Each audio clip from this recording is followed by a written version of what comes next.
जैसा कि हमने अपनी पिछली डिस्कशन में आईपीपीएस के मुतालिक बात की, आज हम जानेंगे कि आईपीपीएस है क्या भला और इसकी शुरुआत कहाँ से होती है। आसान अल्फाज में आईपीपीज या इंडिपेंडेंट पावर प्रोड्यूसर प्राइवेट कंपनियां हैं जो बिजली बनाती हैं। वो बिजली एज पर एग्रीमेंट गवर्नमेंट को बेचती हैं और वो गवर्नमेंट अपने ग्रिड में शामिल करके सार्फिन तक पहुंचाती है। इब्तदा इसकी पहली दफ़ा मोहतरमा बेनज़ीर भुट्टो के दौर में 94-95 में हुई। बिजली की रिक्वायरमेंट बढ़ गई थी और उसको कैटर करने के लिए आईपीपीज के साथ मुआहदा किया गया और उनको सिस्टम के अंदर ऐड किया गया। तो ये वापडा ने क्यों नहीं कर लिया?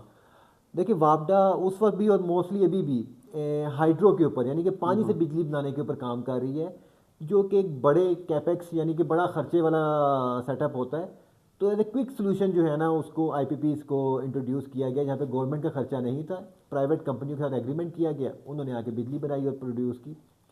तो पहली खेप तो 2000 तक हुई हमारी, जिसमें तकरीबन 10 से 15 आईपीपीज को सिस्टम में शामिल किया गया। दूसरी खेप 2002 से लेकर 2007 तक आई, जिसमें मजीद 10 से 15 आईपीपीज को सिस्टम के अंदर शामिल किया गया। याद रहे, हमारी ग्रोथ बहुत अच्छी जा रही थी उस वक्त, तो बिजली की रिक्वायरमेंट ऑब्वियसली इंडस्ट्री को ज़्यादा थी। ये दोनों जो खेप में आईपीपी शामिल हुए, या तो ये गैस से बिजली बना रहे थे या ये बिजली बना रहे थे फर्नेस ऑयल से। लेकिन जो एक्सपोनेंशियल ग्रोथ आई है ना, वो आई है 2007 से लेके 2018 तक, जिसमें तकरीबन डबल से ट्रिपल आईपीपीज सिस्टम के अंदर शामिल किए गए, जो सिर्फ फर्नेस से नहीं बिजली बना रहे थे, जिसमें कोल भी शामिल था, जिसमें हाइड्रो भी शामिल था, जिसमें न्यूक्लियर भी शामिल था। और आज पाकिस्तान में तकरीबन 100 आईपीपीज रजिस्टर हैं गवर्नमेंट के साथ। बड़े बड़े नाम हैं जिन लोगों के ये आईपीपीज हैं। मियां मंशा साहब के आईपीपीज हैं, जहांगीर तरीन साहब के आईपीपीज हैं, रज़ाक दाऊद साहब के आईपीपीज हैं, नदीम बाबर साहब के आईपीपीज हैं, और तो और शहबाज शरीफ साहब के बेटों के भी आईपीपीज हैं। इनमें से 18 आईपीपीज 100 में से वो हैं कि जो इंटरनेशनल इन्वेस्टर्स के हैं, बाकी 82 जो है हमारे लोकल इन्वेस्टर्स के आईपीपीज हैं। तो इस तरह तो फिर आवाम के लिए महंगी से महंगी बिजली होती जा रही है और उधर आईपीपीएस का जो मुनाफा है वो महफूज है। इसके साथ आईपीपीएस जो है उसकी कैपेसिटी पेमेंट की मद में उसको नवाजा जाता है। ये सारा बोझ जो है ये आम आवाम पे पड़ता है। इससे कैसे हम जान छुड़ा सकते हैं? देखिए, आपकी बात बिल्कुल ठीक है, लेकिन मसला जो है वो आईपीपीज अकेले का नहीं है। जिन्होंने आईपीपीज के साथ जो एग्रीमेंट्स किए हैं, जिन रेगुलेटर ने, जिन गवर्नमेंट्स ने, उनसे कोई नहीं पूछ रहा ना। असल सवाल उनसे होना चाहिए कि क्या सोच के ये एग्रीमेंट्स किए गए थे। अब वो एग्रीमेंट्स क्या है, आपको कुछ सीधा सीधा पॉइंट्स उनके मैं बताता हूँ, आपको खुद अंदाज़ा हो जाएगा कि किस हद तक आवाम की जेब पे डाका डाला गया। एज पर एग्रीमेंट आईपीपीज पे जिसने इन्वेस्टमेंट करनी है ना, उसने 20% अपनी ज़ात की इन्वेस्टमेंट लेके आनी है, अपनी कैपिटल इन्वेस्टमेंट। 80% गवर्नमेंट की गारंटी के ऊपर उसको बैंक का लोन मिल जाएगा। कोई ऑडिट नहीं होगा आईपीपीज का, कोई शिक ही नहीं है कि ऑडिट हो, ना उनके लगाने के ऊपर, ना उनकी कैलकुलेशंस के ऊपर, ना ही उनकी इनवॉइसेस के ऊपर। वो जो कहेंगे गवर्नमेंट मनोमान मान के उसके अगेंस्ट उनको पेमेंट करेगी। 18% गारंटीड रिटर्न, उनकी जो अपनी 20% कैपिटल इन्वेस्टमेंट है ना, उसके ऊपर 18% गारंटीड रिटर्न गवर्नमेंट देगी डॉलर टर्म्स में। यानी कि लॉस का तो सवाल ही नहीं पैदा होता ना, लॉस हो ही सकता क्योंकि गवर्नमेंट ने उसको एग्री किया, और वो भी डॉलर टर्म्स में।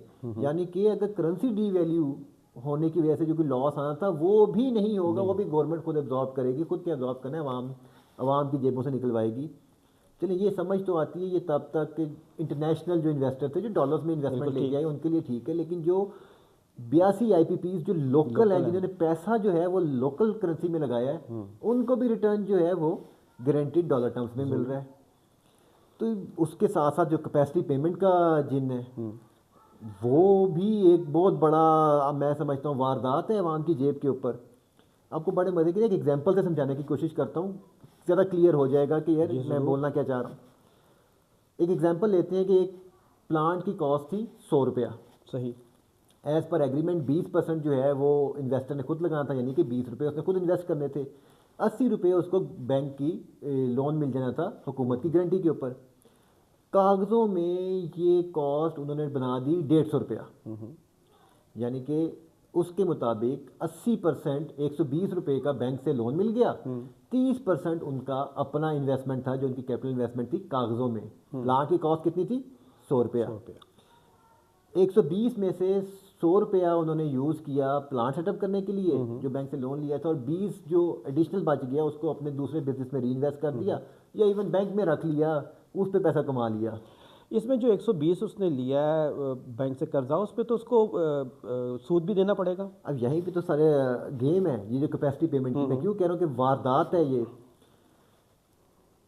गवर्नमेंट ने उनसे एग्री किया हुआ है कि अगर वो कोई बिजली ना बनाए, यानी गवर्नमेंट बिजली उनसे ना खरीदे, या जितना एग्री किया हुआ है उससे कम खरीदे, तो गवर्नमेंट उनको कैपेसिटी पेमेंट की मद में जो है पैसे देगी। अब वो कैपेसिटी पेमेंट क्या है? कैपेसिटी पेमेंट में है 18% रिटर्न ऑन कैपिटल गारंटीड। जो उसने 30 रुपये, हमारे एग्जांपल में 30 रुपये का जो उसने पैसा अपना खुद लगाया नहीं था, कागजों में था, उसके ऊपर 18% डॉलर टर्म्स में रिटर्न, वो प्लस जो लोन लिया हुआ बैंक का उसकी इंटरेस्ट पेमेंट है, वो भी गवर्नमेंट देगी, उसको इन्वेस्टर ने नहीं देना। उसके साथ साथ रिपेयर एंड मेंटेनेंस की सारी कॉस्ट, उसके साथ साथ डेप्रिसिएशन की सारी कॉस्ट, उसके साथ साथ प्लांट की इंश्योरेंस की कॉस्ट, ये सब कॉस्ट भी गवर्नमेंट देगी। गवर्नमेंट ने क्या देना है, वो आम सार्फिन से ही चार्ज करेगी। तभी तो आज हम खित्ते की सबसे महंगी बिजली बना रहे हैं। आपकी जो बात थी कि 120 रुपये के अगर ज़्यादा उन्होंने लोन ले लिया है तो ज़्यादा इंटरेस्ट पे करना पड़ेगा, इंटरेस्ट तो मैं और आप पे कर रहे हैं उसके हिस्से का। इसके अलावा भी बड़ी इंटरेस्टिंग हरकतें हुई हैं। मतलब आप ये देखें कि 2013 से 15 के दरमियान में एक साहिवाल में कोल का प्लांट लगा, जो चाइना से हमने इम्पोर्ट करके लगाया। चाइनीज़ ने कहा कि आपकी साहिवाल सही लोकेशन नहीं है ये कोल का प्लांट लगाने के लिए। पहली बात, क्योंकि वो प्लांट इम्पोर्टेड कोल पे चलना है। कोल यानी उतरेगा आपका कराची की बंदरगाह में। तो आप अपना प्लांट जो है वो साउथ में लेके जाएं, ताकि आपको कोल की जो कॉस्ट है वो ट्रांसपोर्ट कॉस्ट वो कम पड़े। दूसरी चीज़ है, जो साहिवाल का इलाका जिस पे आप लगा रहे हो, ये सारे का सारा एग्रीकल्चर लैंड है, आपका वो इम्पैक्ट होगा। तीसरी चीज़, माहौलियात के ऊपर नेगेटिव इम्पैक्ट आएगा। लेकिन हमारे शहजादों ने कहा कि नहीं, ये यहीं पे लगेगा, और आज सालाना करोड़ रुपए की मद में जो एक्स्ट्रा फ्रेट कॉस्ट कोल की पड़ी है, उसका बर्डन भी आप, मैं और आम सार्फिन दे रहे हैं। इसका मतलब ये जो सोलर सार्फिन है, ये आईपीपीएस के लिए बहुत बड़ा ख़तरा है। और अगर सोलर सार्फिन अपनी बिजली खुद पैदा करने लग पड़े, तो इसके साथ आईपीपीएस का जो अपना बिजनेस मॉडल है वो कैसे फिर बचेगा? देखिए, ये आपकी बात बिल्कुल ठीक है कि डायरेक्ट कंपटीशन में आ गए हुए हैं सोलर सार्फिन। सोलर क्यों इस्तेमाल करना किया, लोगों ने इंस्टॉल करना शुरू किया, ये भी समझने की ज़रूरत है। क्योंकि गवर्नमेंट ने बिजली की कॉस्ट इतनी महंगी कर दी थी, अगेन खित्ते की सबसे महंगी, उनके ऊपर उनके लिए वायबल ही नहीं रहा था कि जो बिजली के बिल दे के वो सर्वाइव कर सकें। इसलिए सोलर की तरफ शिफ्ट हुआ, और ये बहुत बड़ा शिफ्ट था हमारे जो मुल्क में हुआ। आज पाकिस्तान दुनिया का तीसरा बड़ा मुल्क बन चुका है सोलर से जो बिजली प्रोड्यूस कर रहा है। और याद रहे, इसमें गवर्नमेंट लेवल पे नहीं है, गवर्नमेंट लेवल पे जो ही 400 मेगावाट का कायदे सोलर प्लांट है वो है। बाकी सारा लोगों ने इंडिपेंडेंट, चाहे इंडस्ट्री हो चाहे सार्फिन हो, लोगों ने कर्जे लेके भी जो है ना वो सोलर लगाया हुआ है, ताकि ये जो बिजली के बेतहाशा बिल हैं उनसे जान छुड़ाई जा सके। आज सोलर की जो टोटल कैपेसिटी है पाकिस्तान में वो 20-22 हज़ार मेगावाट तक पहुंच गई है। इंटरेस्टिंगली आईपीपीएस की भी जो प्रोडक्शन कैपेसिटी है पाकिस्तान में वो 20-22 हज़ार मेगावाट है। तो डायरेक्ट कंपटीशन तो है। साथ ही साथ ये जो गवर्नमेंट कर रही है ना, जो ट्वीक कर रही है या आर्म ट्विस्ट कर रही है सोलर सार्फिन का, उसके पीछे भी रीज़न जो है वो आईपीपीएस ही है। इसका मतलब ये नेट मीटरिंग पर पाबंदियां लगाई गई हैं, ये आईपीपीएस को बचाने के लिए है? डायरेक्टली नहीं, लेकिन इनडायरेक्टली यस। देखिए, गवर्नमेंट डिस्करेज कर रही है कि आप जो है सोलर ना लगाएं, ताकि आप ज़्यादा से ज़्यादा बिजली यूज़ कर सकें आईपीपीएस से लेके। क्योंकि आईपीपीएस के प्रोजेक्ट जो आपके एग्रीमेंट्स है, एक दफ़ा जब ख़त्म होंगे तो वो फिर रिन्यू नहीं हो सकते, क्योंकि रिक्वायरमेंट नहीं रहेगी, लोग सोलर की तरफ मूव करेंगे। तो वो रिन्यूअल को इंश्योर करने के लिए, क्योंकि कॉन्ट्रैक्ट तो हमारे कुछ 2040-50 तक भी जा रहे हैं, लेकिन जैसे जैसे एक्सपायर हो रहे हैं उनको रिन्यू करने के लिए गवर्नमेंट की कोशिश है कि यहाँ से ज़्यादा बिजली कंज्यूम की जाए आईपीपी से, ताकि इनका जो बेनिफिट है वो चलता रहे। जहाँ तक रही बात जो नेट मीटरिंग को जो मॉडल चेंज करके हम नेट बिलिंग पे गए हैं, देखिए इसके दो एस्पेक्ट हैं। एक एस्पेक्ट जो गवर्नमेंट जस्टिफाई है, जो बिजली सोलर सार्फिन फ्री की बना के गवर्नमेंट को बेच रहे हैं, वो नॉक ऑफ करते हैं वो बिजली जो गवर्नमेंट कॉस्ट की बनाती है उसके अगेंस्ट, यानी कि अगर एक यूनिट मैंने सोलर से बना के गवर्नमेंट को बेचा है और एक यूनिट ही मैंने कंज्यूम किया है, तो वो मेरे पास बिल ज़ीरो आएगा, क्योंकि यूनिट से यूनिट नॉक ऑफ हो जाएगा। गवर्नमेंट ने क्या नेट मीटरिंग से चेंज करके मॉडल लेके आएंगे नेट बिलिंग के ऊपर। क्यों? अब होगा ये कि मैंने जो बेचा यूनिट उसके मुझे पैसे मिलेंगे, जो 11 रुपये गवर्नमेंट ने अब रेट सेट किया है, और जो मैंने ख़रीदा है यूनिट गवर्नमेंट से उसके मुझे पे करने पड़ेंगे, जो कि 50 रुपये तक है। यानी कि अब ज़ीरो की बजाय मेरा बिल जो है वो 39 रुपये आएगा।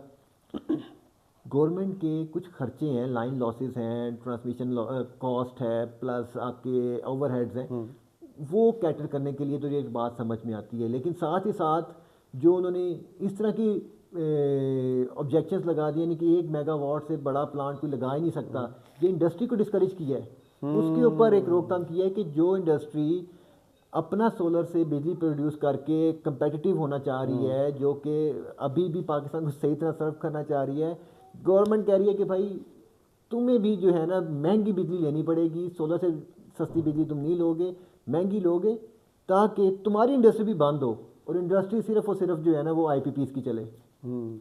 हुकूमत अगर सोलर सार्फिन के लिए अपने किए मुआहदों को बंद या तब्दील कर सकती है, क्या ही अच्छा हो कि वो आईपीपीएस के साथ भी किए हुए मुआहदे जो हैं उसको भी रिफ्रेम कर सके, ताकि गरीब आवाम पे जो बिजली का बोझ है वो कम हो सके। बहुत शुक्रिया।